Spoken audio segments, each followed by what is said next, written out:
하나님의 말씀을 보겠습니다. 창세기 34장입니다. 창세기 34장 1절부터 17절. 창세기 34장 1절부터 17절입니다. 우리 교독하겠습니다. 레아가 야곱에게 낳은 딸 디나가 그 땅의 딸들을 보러 나갔더니 히위 족속 중 하몰의 아들 그 땅의 주장 세겜이 그를 보고 끌어들여 강간하여 욕되게 하고 그 마음이 깊이 야곱의 딸 디나에게 연연하며 그 소녀를 사랑하여 그의 마음을 말로 위로하고 그의 아버지 하몰에게 청하여 이르되 이 소녀를 내 아내로 얻게 하여 주소서 하였더라. 야곱이 그 딸 디나를 그가 더럽혔다 함을 들었으나 자기의 아들들이 들에서 목축함으로 그들이 돌아오기까지 잠잠하였고 세겜의 아버지 하몰은 야곱에게 말하러 왔으며 야곱의 아들들은 들에서 이를 듣고 돌아와서 그들 모두가 근심하고 심히 노하였으니 이는 세겜이 야곱의 딸을 강간하여 이스라엘에게 부끄러운 일 곧 행하지 못할 일을 행하였음이더라. 하몰이 그들에게 이르되 내 아들 세겜이 마음으로 너희 딸을 연연하여 하니 원하건대 그를 세겜에게 주어 아내로 삼게 하라. 너희가 우리와 통혼하여 너희 딸을 우리에게 주며 우리 딸을 너희가 데려가고 너희가 우리와 함께 거주하되 땅이 너희 앞에 있으니 여기 머물러 매매하며 여기서 기업을 얻으라 하고 세겜도 디나의 아버지와 그의 남자 형제들에게 이르되 나로 너희에게 은혜를 입게 하라. 너희가 내게 말하는 것은 내가 다 주리니 이 소녀만 내게 주어 아내가 되게 하라. 아무리 큰 혼수와 예물을 청할지라도 너희가 내게 말한 대로 주리라. 야곱의 아들들이 세겜과 그의 아버지 하몰에게 속여 대답하였으니 이는 세겜이 그 누이 디나를 더럽혔음이라. 야곱의 아들들이 그들에게 말하되 그리하지 못하겠노라. 할례 받지 아니한 사람에게 우리 누이를 줄 수 없노니 이는 우리의 수치가 됨이니라. 그런즉 이같이 하면 너희에게 허락하리라. 만일 너희 중 남자가 다 할례를 받고 우리와 같이 되면 우리 딸을 너희에게 주며 너희 딸을 우리가 데려오며 너희와 함께 거주하여 한 민족이 되려니와 너희가 만일 우리 말을 듣지 아니하고 할례를 받지 아니하면 우리는 곧 우리 딸을 데리고 가리라. 아멘. 기도드리겠습니다. 살아계신 하나님, 이 시간 하나님의 말씀을 전하고 듣습니다. 성령께서 역사하셔서 특별히 성경에서 말하는 성례, 세례와 성찬의 의미를 잘 깨달아 알게 도우시고 성경에서 알려주는 대로 믿고 순종해서 또 하나님이 약속하신 크신 은혜를 우리가 늘 누리게 도우소서. 이 시간 성령께서 온전히 주장하시기를 바라고 예수님 이름으로 기도드렸습니다. 아멘. 성례에 관해서 배웁니다. 이제 또 27장을 배우고 또 27장부터는 또 세례에 대해서 구체적으로 또 성찬에 대해서 구체적으로 배웁니다. 그래서 아주 이 세례와 성찬에 대해서 반복해서 그렇게 이야기를 하는데 그것은 세례와 성찬이 너무나 중요하기 때문에 그래요. 이 세례와 성찬을 통해서 하나님이 너희는 나의 백성이다. 너희는 구원받은 나의 자녀다라는 것을 확증해주고 또 그 세례와 성찬을 통해서 그래서 우리로 하여금 하나님의 자녀된 것을 확인하고 확신하게 해서 위로와 용기를 얻게 하죠. 그래서 하나님이 이 세례와 성찬을 통해서 우리가 하나님의 자녀라는 것을 증거해 주시고 또 이 세례와 성찬을 통해서 은혜를 우리에게 주세요. 근데 오늘날에는 여러분 보세요. 세례와 성찬을 시행할 때 여러분들이 은혜 받은 그러한 기억이 있습니까?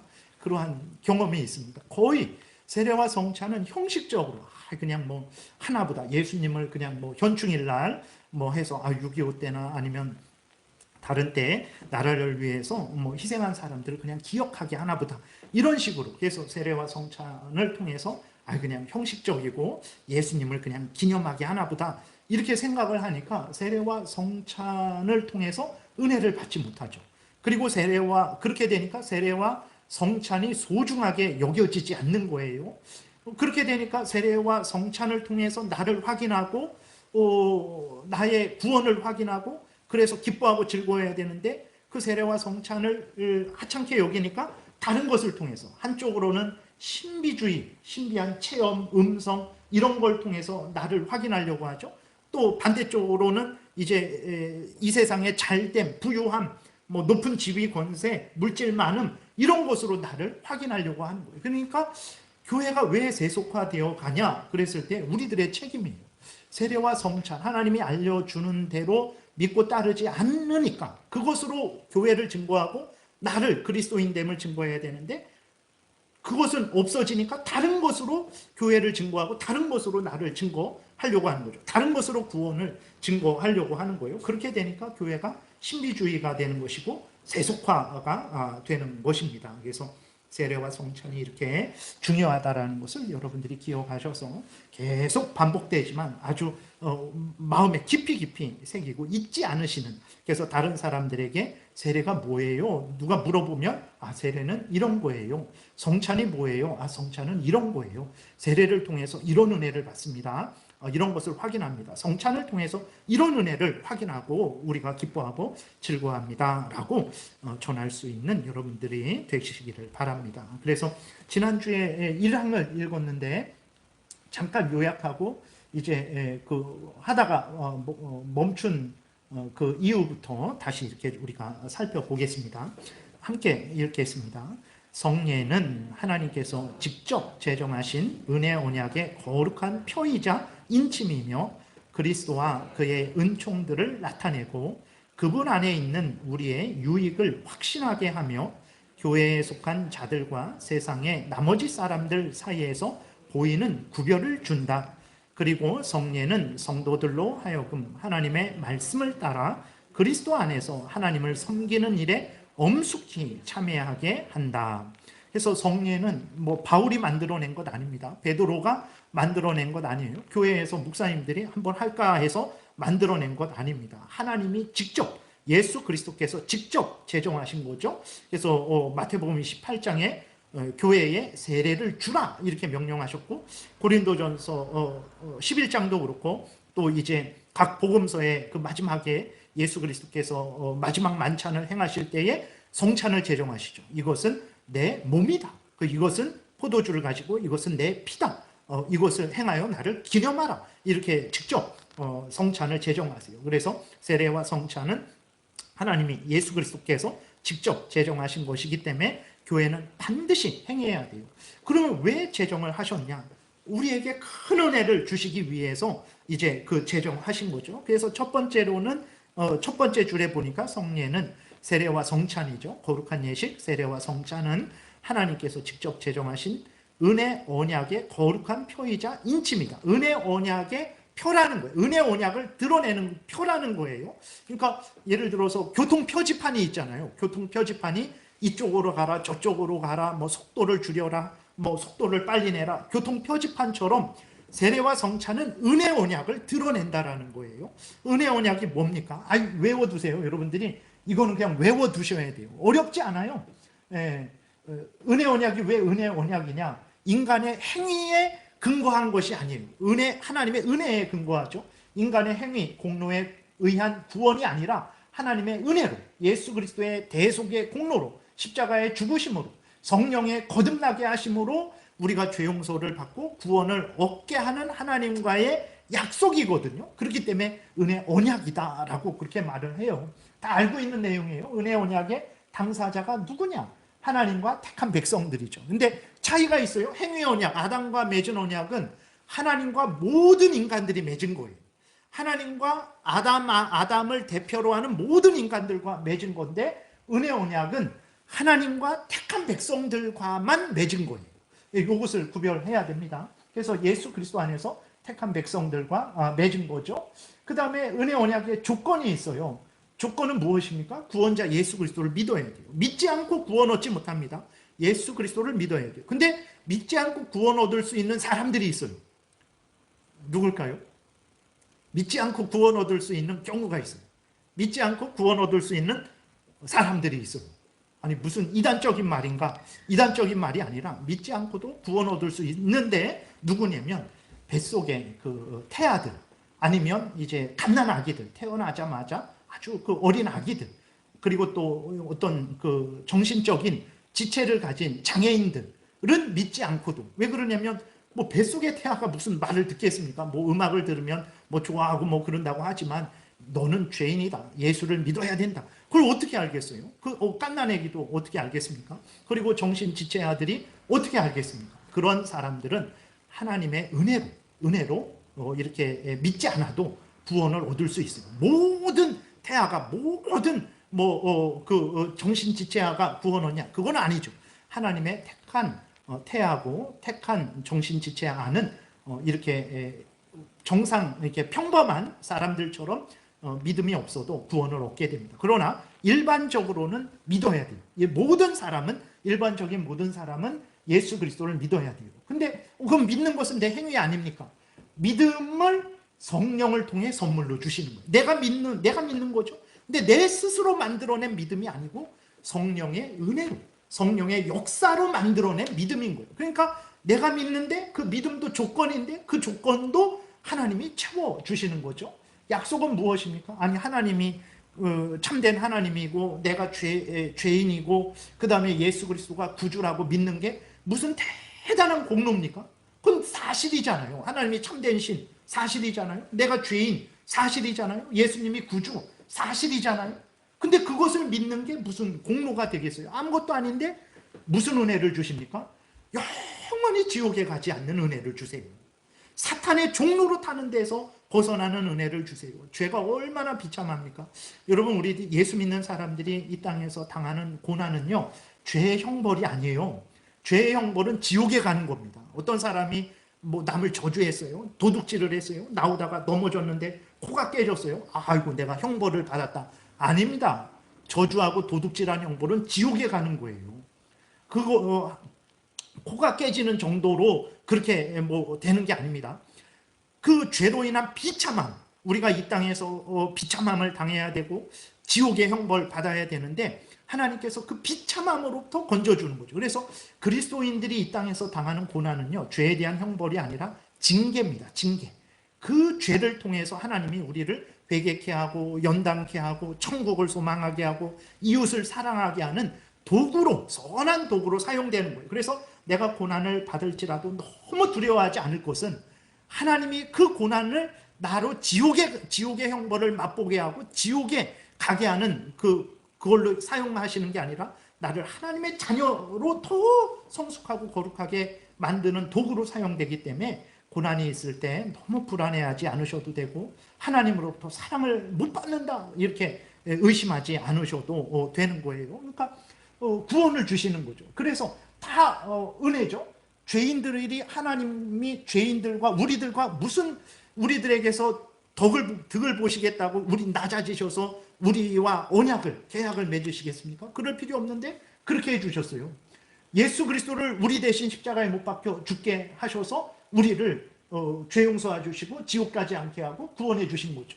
믿으라 그랬는데 믿는 것도 성령을 통해서 우리를 거듭나게 하셔서 믿음을 선물로 주셨죠. 약속도 어마어마한, 우리가 상상도 못하는 구원의 은혜를 받았죠. 그래서 은혜 언약이다 라고 하는 거예요.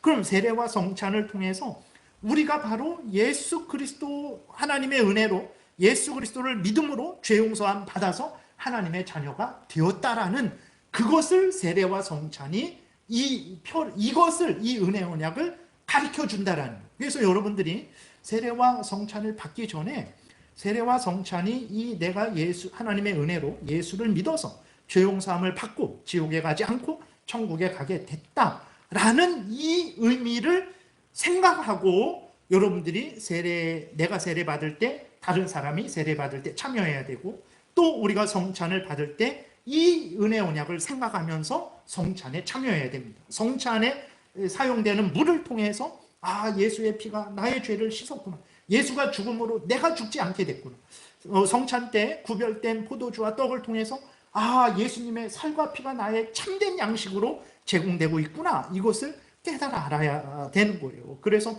여러분들이 세례와 성찬을 행하는데 이 은혜 언약을 여러분들이 전혀 생각하지 못하고 이게 뭐야 라고 한다면 그것은 아무런 유익이 없는 거죠. 그래서 우리가 세례의 의미, 성찬의 의미, 그것들의 효과는 바로 이것을 나타내 준다라는 것을 기억하고, 세례 받을 때마다, 성찬 세례식에 참여할 때마다, 성찬을 행할 때마다 이 은혜 언약을 기억하십시오. 핵심적으로 하나님의 은혜로 예수를 믿어서 우리가 죄 용서함 받고 천국을 상속하게 되었다. 하나님의 은혜로, 이 은혜를 여러분들이 기억을 하셔야 되는 것입니다. 그리고 또 그래서 이 세례와 성찬은 보이는 말씀이다 그래요.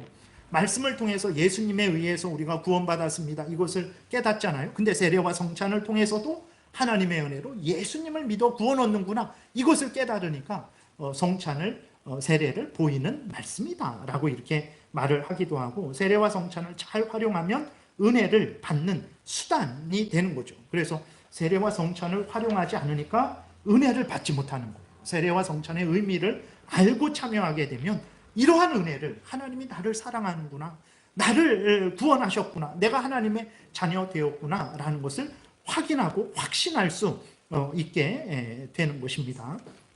그 다음에 다시 1항을 보면 그리스도와 그의 은총들을 나타내고, 그렇죠. 세례와 지난번에 했던 거죠. 세례와 성찬을 통해서 세례 때 사용하는 물이 더러운 것을 씻는 것처럼 그 물을 통해서 우리는 예수 그리스도의 피가, 예수 그리스도의 대신 죽으심이 우리의 죄를 씻는구나 라는 것을, 예수 그리스도의 은총을 나타내죠.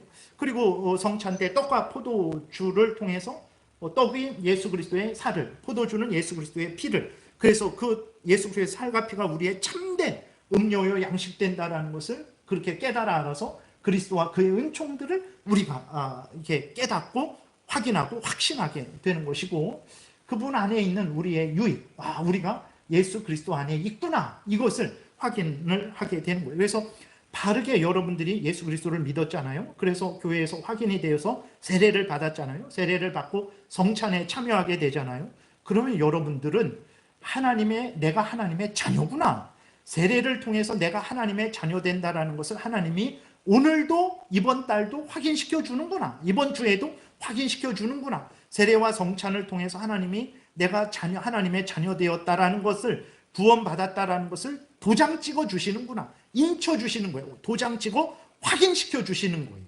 그렇기 때문에 세례와 성찬을 통해서 여러분들이 구원을 확신할 수 있는 거예요. 물론 위선적으로 장사하기 위해서 믿어요 해갖고 이 교회에 소속이 되는 사람은 이런 은혜를 못 누리죠. 그러나 참되게 예수 그리스도를 구주로 믿고 죄를 회개한 사람들은 세례와 성찬을 통해서 내가 하나님의 자녀 되었구나를 확인하실 수 있고, 확신할 수 있고, 기뻐하고 즐거워할 수 있는 것입니다. 그 다음에 교회에 속한 자들과 세상의 나머지 사람들 사이에서 보이는 구별을 준다. 오늘 본문은 좀 이렇게 긴데 그냥 간단하게 말씀드리면, 이제 그 딸 디나가, 야곱의 딸 디나가 세겜에서 강간을 당했어요. 그러니까 야곱이 거짓말을 한 거죠. 그 에서를 피해서 외삼촌네로 도망갈 때 하나님께서 자기를 부자 되게 하셔서 다시 돌아오게 하신다면 베델에 단을 쌓고 하나님께 11조도 드리겠다라고 하면서 서원을 해요. 근데 하나님은 어떻게 하셨습니까? 야곱에게 약속해 하신 대로 외삼촌네에서 지키고 보호하시고 부자가 되게 하셨어요. 그리고 외삼촌네에서 다시 가나안 땅으로 돌아오게 하셨어요. 그러면 야곱은 어떻게 해야 됩니까? 베델에 가서 자기가 서원한 대로 거기다 돌을 쌓고 하나님께 감사하며 11조를 드리고 하나님의 뜻, 하나님 앞에 그 서원한 것을 지켜야 되는 거죠. 근데 그러지 않았어요. 어떻게 했냐면 이렇게 오다가 멈췄어요. 세겜이라는 곳에 멈춰서 그냥 거기서 살고 있는 거예요. 형도 형한테 갈 테니까 형 먼저 가세요. 그래놓고 속였죠. 안 갔죠.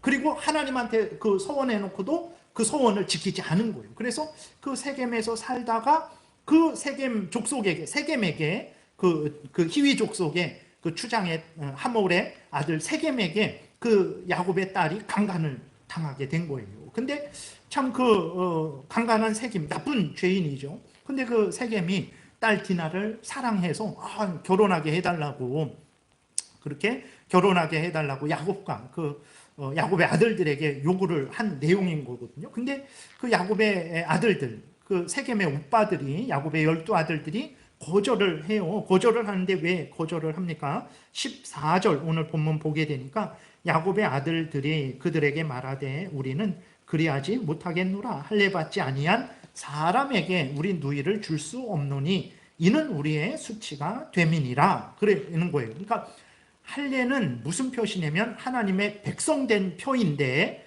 그들에게 하나님의 백성된 표인 할례가 없는 거죠. 그러니까 그들은 하나님의 백성이 아니라는 거예요. 그렇기 때문에 너희들과는 통혼할 수 없다. 물론 겉으로 할례만 있다고 하나님의 백성 되냐? 그러지 않죠. 겉으로 할례 받는 것은 중심으로 하나님을 믿는 그 믿음을 표현하는 거죠. 중심으로 하나님의 백성 되었다라는 것을 그 표시하는 거죠. 근데 어쨌든 여기에서 구약의 이스라엘 백성들의 분명한 그 믿음은 무엇이었냐면 할례는 하나님의 그 백성된 표로 사용되었다라는 거예요. 할례가 있으면 저 사람은 하나님의 백성이구나. 할례가 없으면 저 사람은 하나님의 백성이 아니구나. 그렇게 사용되었다라는 거예요. 그 하나님의 백성인지 아닌지를 구별하는 표로. 세례와 성찬도 마찬가지죠. 세례와 성찬도 하나님의 백성인지 아닌지를 구별하는 표가 된다라는 거예요. 여러분, 세례와 성찬은 누구에게 허락됩니까? 계속 말씀드린 대로 반드시 예수 그리스도를 구주로 믿는 사람들에게 세례와 성찬이 이제 허락되게 되는 거죠. 다시 말해서 구원 얻은 자들에게만 세례와 성찬이 허락되는 거예요. 거짓으로 한 사람은 제외하고 그 사람이 바르게 성경에서 알려주는 대로 하나님이 살아계시고 하나님 앞에 나는 죄인이고 스스로 나는 구원 얻을 수 없고 예수 그리스도를 구주로 하나님이 보내주신 그 구주 예수 그리스도를 나의 구주로 영접하고 그를 의지해야만 내가 구원 얻을 수 있다라고 진실되게 믿음으로 고백한 사람은 어떻게 됩니까? 하나님이 약속하신 대로 하나님의 자녀가 되는 거예요. 그럼 놀라운 거죠. 아니 저런 사람이 그렇게 말만 했다고 하나님의 자녀라고 하는 게 말이 됩니까? 우리는 그럴 수 있어요. 그러나 그 사람이 인격적으로 모자라고 부족하고 연약할지라도 중심으로 하나님을 인정하고 믿고 자기가 죄인임을 믿고 스스로 구원 얻을 수 없음을 믿고 예수 그리스도를 믿어야만 구원 얻는다라는 것을 진심으로 고백을 하면 인격적으로 모나고 잘못하고 그랬을지라도 하나님은 어떻게 하십니까? 약속하셨잖아요. 주 예수를 믿으라. 그러면 너와 내 집이 구원을 얻으리라. 이 약속을 하신 하나님이 진짜로 그 사람을 구원해 주는 거예요. 그러니까 그렇게 중심으로 어쨌든 믿는 사람들에게 세례와 성찬이 이제 허락이 되는 거죠. 그러니까 다시 말해서 교회에서 세례와 성찬을 내가 받는다. 교회에서 내가 세례를 받는다.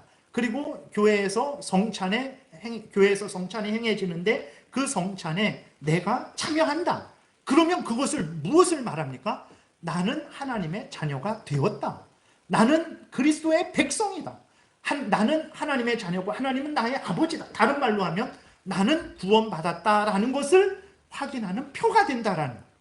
나는 저 세속에 물들어서 이전에는 그들과 같이 사탄의 종로로 타고 나의 탐욕을 따라 살아가며 지옥을 향해 달려가는 무리에 속해 있던 잔데 내가 세례를 받는단 말이에요. 누구에게 세례가 주어집니까? 예수를 참되게 믿는 사람에게, 죄를 미워하고 회개하고 돌이켜 예수를 구주로 참되게 믿는 사람에게 세례와 성찬이 허락된단 말이에요. 그것은 다른 말로 무슨 말입니까?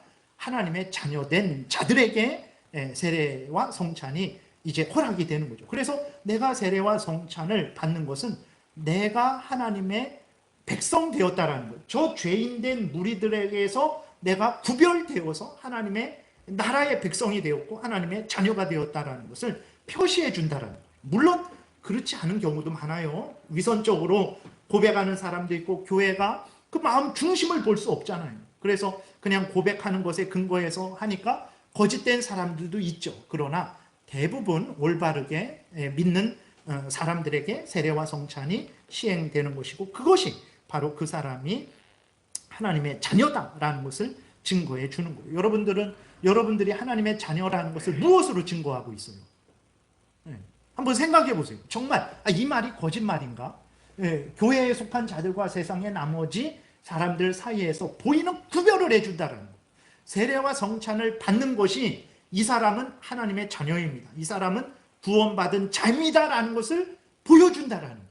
물론 이렇게 우리들 이 땅에서는 오류가 있을 수 있습니다. 아닌 사람도 있고 그런 사람도 있고 오해가 있을 수 있지만 일반적으로는 그렇다라는 거예요. 여러분들이 하나님의 자녀라는 것을, 구원받은 자녀라는 것을 무엇으로 증거하시겠습니까? 생각을 해보세요. 진짜 마음으로 한번 대답해 보세요. 내가 하나님의 자녀라는 것을, 내가 구원받았다라는 것을 무엇으로 증거하겠어요?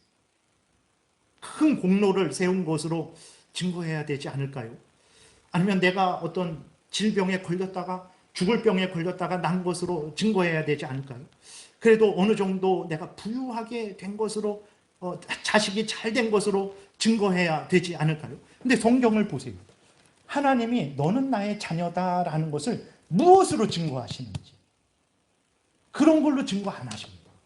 환상을 10번은 봐야 되지 않을까요? 한 번 본 걸로, 여러분 그게 얼마나 대단한 겁니까? 우리가 70, 80평생 살아가는데 한 번, 두 번 본 거, 그게 뭐가 대단해요? 최소한 10년에 한 번씩은 봐야 될 거 아니에요? 환상을. 하나님의 음성도 듣고 기적도 한 10년에 한 번씩은 체험해야 되지 않겠어요? 그러면 최소한 평생 살아가면서 한 10번은, 7, 8번은 체험해야 되는데, 환상도 보고 그런 기적도 체험하고 그런 게 있습니까? 없어요. 우리가 세상에 있는 사람들보다 얼마나 잘 됩니까? 얼마나 건강합니까? 그걸로도 안 돼요. 그러니까 진짜 다시 성경으로 돌아오게 되면 하나님의 백성들이 내가 하나님의 백성 되었다라는 것을 증거할 수 있는 것은 다른 게 없어요. 진짜 내가 예수 그리스도를 성경에서 알려주는 대로 구주로 믿는지, 그리고 내가 그렇게 믿음으로 교회에 소속되어서 세례와 성찬을 내가 받는지, 그것으로 내가 나를 증거할 수 있는 거예요. 그것은 하나님이 교회에 주신 공적인 도구예요. 도구. 공적인 도구입니다. 이 공적인 도구로 나를 증거해야 돼요. 여러분, 아무리 예를 들어서 제가 여러분 미국 가는데 이 사람은 대한민국 사람입니다, 한유식 이렇게 이름 사인해 주면 그게 무슨 의미가 있어요? 제가 사인해 준 게 무슨 의미가 있어요? 대한민국 국가에서 대통령을 대신해서 행정부에서 이 사람은 대한민국 국민이다라는 공적인 도장이 있어야 미국에서 그걸 인정해 주지, 개인 한유식이 써주는 게 무슨 의미가 있습니까? 그러니까 세례와 성찬은 하나님이 교회에 그 공적인, 교회의 공적인 도구로서 주신 거예요. 근데 우리들은 그 세례와 성찬을 하도 무시하고 하찮게 여기는 것이고, 그것을 세상의 부유함보다도 어떤 세상의 형통함보다도 못하게 여기는 거죠. 그러니까 세례를 통해서 은혜 받는 일이 없는 거예요. 그러니까 세례를 귀하게 여기지 않는 거예요. 그렇게 되니까 다른 것으로, 세상의 물질, 어떤 신비로 나를 증거하려고 하는 거예요.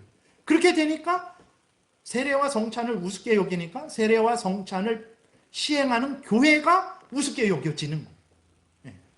이 귀한 세례와 성찬이 이 교회에서 시행된다.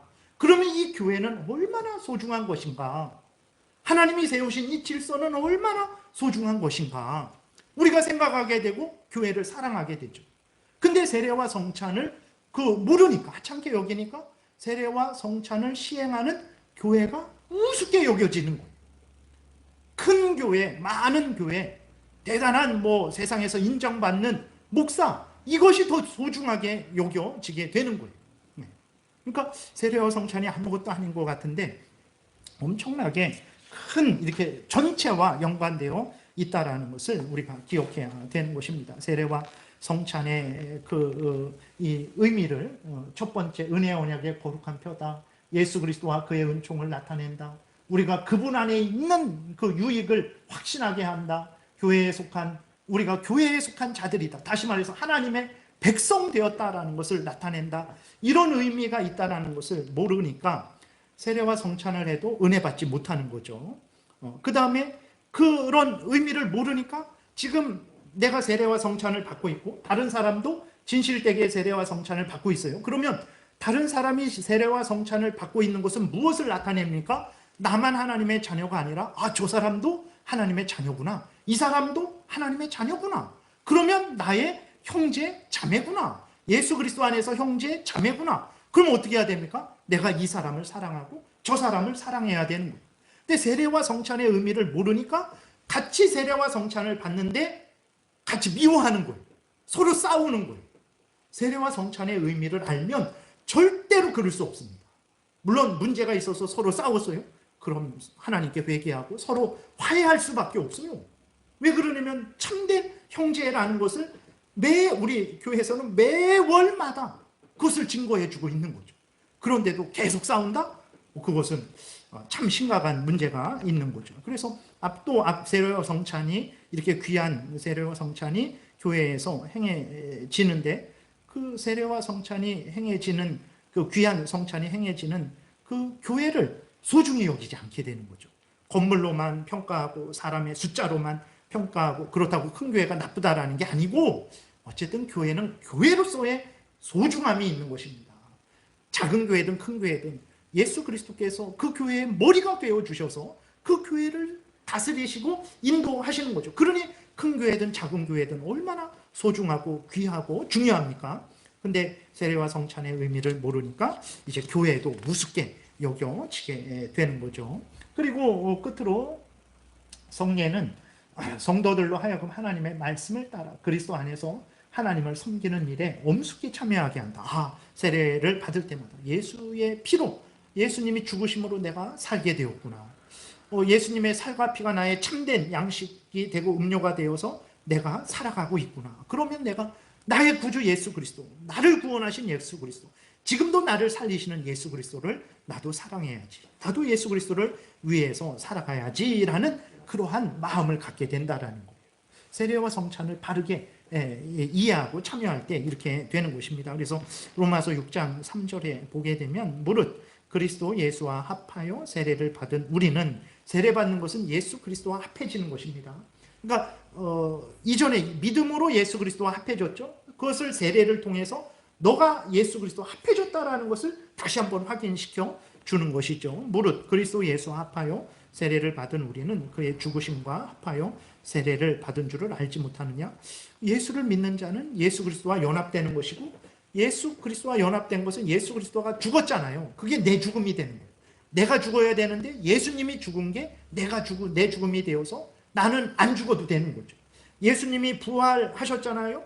예수의 부활이 내 부활이 되는 거예요. 예수님이 하나님께 의롭다 인정함을 받은 거죠. 나는 그렇지 않잖아요. 그런데 예수님과 연합됐기 때문에 예수님이 하나님께 의롭다 인정함을 받은 게 내가 하나님께 인정함을 받은 것으로 여겨지는 거예요. 왜 그러냐면 예수와 나가 연합되어 있기 때문에. 그러니까 이것을 세례와 성찬을 통해서 깨달아 알게 되는 거죠. 그러니까 이 은혜를 주신 우리 구주 예수 그리스도, 나의 구주 예수 그리스도를 우리가 더 사랑하게 되는 것입니다. 그래서 다시 보면 무릇 그리스도와 예수와 합하여 세례를 받은 우리는 그의 죽으심과 합하여 세례를 받은 줄을 알지 못하느냐? 그러므로 우리가 그의 죽으심과 합하여 세례를 받음으로 그와 함께 장사되었나니, 죄에 대해서 죽은 거예요. 형벌 안 받아도 됩니다. 죄에 대해서 이제 우리가 죽지 않아요. 이는 아버지의 영광으로 말미암아 그리스도를 죽은 자 가운데서 살리신과 같이 우리로 또한 새 생명 가운데에서 행하게 하려 함이라. 그래서 우리가 하나님 앞에 다시 살아나게 되어서 하나님을 위해서 그렇게 살게 된 거죠. 그 다음에 고린도전서 10장 16절에서도 보면 우리가 축복하는 바 축복의 잔은 그리스도의 피에 참여함이 아니며 우리가 떼는 떡은 그리스도의 몸에 참여함이 아니냐. 너희가 주의 잔과 귀신의 잔을 겸하여 마시지 못하고 주의 식탁과 귀신의 식탁에 겸하여 참여하지 못하리라. 세례와 성찬은 내가 하나님의 자녀 되었다라는 것을 증거해요. 예수님이 나의 구주고 나는 예수님의 백성이라는 것을 증거하죠. 그런데 어떻게 우리가 이전처럼 탐욕의 종로로, 죄의 종로로, 사탄의 종로로 할 수 있겠습니까? 이제는 하나님이 나의 하나님이고 나는 하나님의 자녀인데, 예수님이 나의 구주고 나는 예수님의 백성인데 이제는 내가 예수님을 위해서 살아가야지. 어떻게 이전처럼 나를 위해서 살아가고 내 탐욕을 위해서 살아가고 사탄의 종로로 타며 살아갈 수 없는 것이죠. 이 세례를 통해서, 세례와 성찬을 통해서 이 의무를 우리에게 하나님이 확인시켜 주신다라는 것입니다. 이 양을 보겠습니다. 이 양은 함께 읽겠습니다. 모든 성례에는 표와 표시하는 실제 내용 사이에 영적인 관계, 즉 성례전적 연합이 있다. 그러므로 한 편의 명칭과 효과들은 다른 편에도 돌려진다. 무슨 말이냐면 어려운 말이 아닙니다. 그러니까 표가 있잖아요. 성례에 표가 있어요. 표가 표시하는 내용이 있어요. 그럼 성례 때 표는 뭐냐? 이게 물이에요. 이게 물이고 이게 포도주와 떡이에요. 그러니까 세례 때에 물을 사용하잖아요. 그 세례 때의 물은 구별 때 이렇게 세례를 행하기 위해서 우리가 물을 떠놓잖아요. 물을 구별합니다. 그 구별된 물은 무엇과 연결되어 있냐면 예수 그리스도의 피를 나타내는 것과 연결되어 있다라는 거예요. 그 구별된 여기 물이지만 그 물은 표죠. 그 표인 물이 무엇을 증거하냐면 그 표, 바로 예수 그리스도의 피를 우리에게 증거해 준다라는 거예요. 이렇게 서로 연결되어 있다라는 거예요. 그리고 세례 때 우리가 포도주와 떡을 구별해 놓잖아요. 그러면 세례 때 구별해 놓은 포도주와 떡은 그 표죠.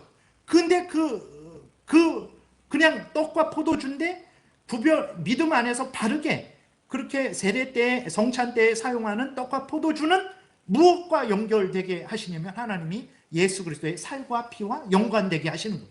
그래서 우리가 세례 때 믿음으로 바르게 물로 세례를 받잖아요. 무슨 일이 일어납니까? 예수 그리스도의 피에 의해서 정결하게 되는 예수님의 십자가 공로에 의해서 우리의 죄가 용서되는 놀라운 은혜의 역사가 일어나는 거예요. 성찬 때의 포도주와 떡이 예수님의 살과 피와 그 신비적으로 영적으로 연합되어 있기 때문에 우리가 여기에서 믿음으로 하나님의 말씀에 따라서 떡과 포도주를 믿음으로 먹고 마실 때 무슨 일이 일어납니까? 성령에 의해서 예수님의 살과 피가 우리의 참된 양식이요 참된 음료가 되게 된다라는 거예요. 그러니까 이렇게 여기 떡이 있는데 그 떡을 계속 떡에 연결된 줄을 계속 끌어당겨서 찾아가다 보면 예수님의 살과 만나게 된다라는 거예요. 포도주가 있는데 그 포도주에 연결된 줄을 계속 끌고 가다 보니까 무엇과 만납니까? 예수님의 피와 만난다라는 거예요. 그래서 이게 하나님께서 영적으로 연합되게 하시는 거예요. 그래서 우리가 떡을 먹지만 믿음으로 바르게 성경에 따라서 떡을 먹을 때 성령께서 영적으로 예수님의 살이 내 양식되게 하시는 거예요. 포도주를 우리가 믿음으로 바르게 성경에 근거해서 마실 때에 성령께서 예수님의 피가 우리의 참된 음료가 되게 역사하시는 일이 일어나는 거예요. 그러니까 성찬, 세례는 단순히 기념하는 게 아니에요. 현충일과 같이 그냥 기념하는 게 아니라 세례와 성찬, 구별된 물, 구별된 떡과 포도주를 통해서 예수님의 살과 피와 실제적으로 그러나 영적으로 우리가 교제가 일어나게 되는 거예요.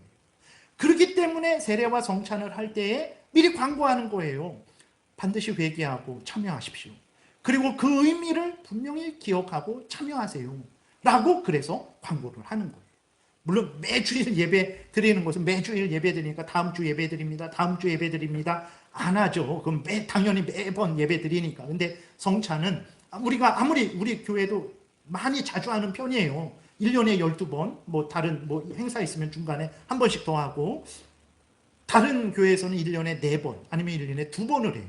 그러니까 광고가 필수적인 거죠. 그래서 우리가 이 항은 물, 떡과 포도주는 그 표가 표시하는 내용, 예수 그리스도의 피, 예수 그리스도의 살과 피와 영적으로 연결되어 있다. 그래서 믿음으로 물과 떡과 포도주를 우리가 사용할 때, 먹을 때 실제적으로 예수 그리스도의 그 피의 효력을 우리가 경험하게 되고 예수 그리스도의 살과 피의 그 효력을 우리가 경험하게, 체험하게, 누리게 된다라는 것을 그렇게 말을 하는 거예요. 그래서 이 떡과 포도주인데 어떤 때는 이렇게 여기 이렇게 물이 있잖아요. 이게 포도주잖아요. 예수님의 피다 이렇게 말을 하기도 하는 거예요. 이건 물인데 왜 그러냐면 서로 연결되어 있으니까 이쪽 것을 여기다 말할 수 있는 거고 이것을 여기다 말할 수 있다라는 거예요. 그래서 서로 한편의 명칭과 효과들은 다른 편에도 돌려준다. 이건 물인데 왜 예수님의 피라고 합니까? 구별된 성찬 때 구별된 물은 예수님의 피와 연합되어 있기 때문에 그것을 예수님의 피를 이게 예수님의 피다 이렇게 말할 수 있다라는 거예요. 이건 물이지만 연합되어 있기 때문에 그렇게 말할 수 있다라는 거죠. 그러니까 예를 들어서 부모와 자식이 있잖아요. 그랬을 때에 그 자식이 아버지를 나타낼 수도 있는 거죠. 또 아버지가 자식을 나타낼 수도 있는 거고 아버지를 부를 때 누구 아버지 뭐 이렇게 하잖아요. 그런 것처럼, 그 다음에 아들을 부를 때 누구 아들 이렇게 하는 것처럼, 아니 아버지의 이름을 왜 아들에게 부릅니까? 또 자식의 이름을 왜 아버지에게 부릅니까? 왜 그럽니까? 아버지와 아들의 관계이기 때문에, 서로 연결되어 있기 때문에 그럴 수 있다라는 것입니다. 사망은 그러면 이제 사망까지 좀 하려고 그랬었는데, 그래요. 그 사망까지는 이제 다음에 하는 것으로 하겠습니다. 그래서 오늘은 이렇게 2항까지 마치는 것으로 하겠습니다. 기도드리겠습니다. 살아계신 하나님 아버지, 참 신앙생활이라는 것이 무엇입니까? 성경에서 알려주는 것들을 알고 믿고 따르는 것이 아니겠습니까? 성경에서 하나님에 대해서, 또 인간에 대해서, 또 예수 그리스도에 대해서, 그리고 또 구원에 대해서, 그리고 교회에 대해서, 그리고 종말에 대해서 그렇게 알려주시는데, 우리는 그런 것에 대한 관심을 갖지 않고, 하나님이 알려주는 것에는 관심 없고, 우리가 원하는 것, 이 생에 자랑거리 많이 얻고 그것을 많이 누리고 그것을 자랑하고 그것이 신앙생활의 전부인 것처럼 착각할 때가 많이 있습니다.